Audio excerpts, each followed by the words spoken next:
Bonjour, mon ami en français. Bonjour, Johnny. Unfortunately, that's about all the French I know, so I hope somebody's translating me well.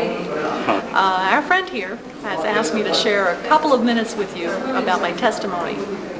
As you can see, I'm in a wheelchair, and that's a result of a diving accident that happened many years ago, 20 years ago to be exact.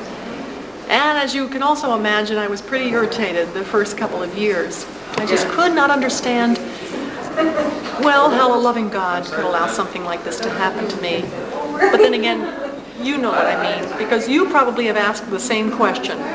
You may not be in a wheelchair, but maybe you are frustrated with a difficult marriage, or your children are rebellious, or you are on the verge of real financial strain. We have all sorts of problems each and every day, and my problems are no different than yours. They just may be a little deeper.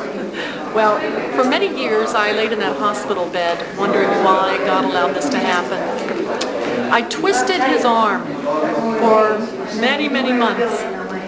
But finally I began to crack under the power and the pressure of other people's prayers. I can't explain it, the mystery of prayer. It's just that I knew people were praying. And these same people who prayed would come into the hospital and be so real with me. In other words, they didn't quote grocery lists of Bible verses. Instead, they brought in their guitars, they would sit on the edge of my bed, we would sing, we would play favorite record albums, they'd bring in magazines, they'd polish my nails, or just treat me like a real person. And because they did that, they won the right to be heard. And then when they started sharing things from God's Word, it made all the difference.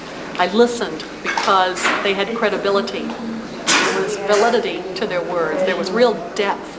And they had already backed up their faith with actions. So I cracked under the power of their love and their prayers.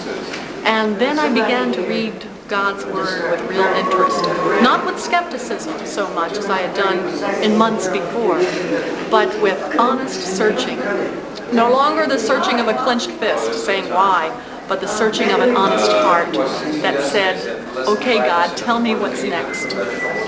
Well, I've just described for you in a couple of minutes what happened to me nearly 20 years ago. And in those 20 years since, I've learned so much more about the grace of God. I've learned that to accept a disability doesn't mean that you simply resign yourself to your problems. It doesn't mean that you submit yourself to your situation. To accept means to embrace the will of God, because we're told in Romans chapter 12 that God's will for us is good and it's acceptable and it's perfect. And we're told, I believe it's in 1 Peter chapter 4, 9 or 19, I'm not certain, that those of us who suffer in the flesh should commit ourselves to our faithful Creator and continue to do good. So if you're suffering today, whether it be with a severe disability like mine or not, commit yourself to your faithful Creator. That's trusting Him. And continue to do good. That's obeying Him. God bless you, and merci. Au revoir, Johnny. Merci beaucoup. Au revoir. Merci beaucoup.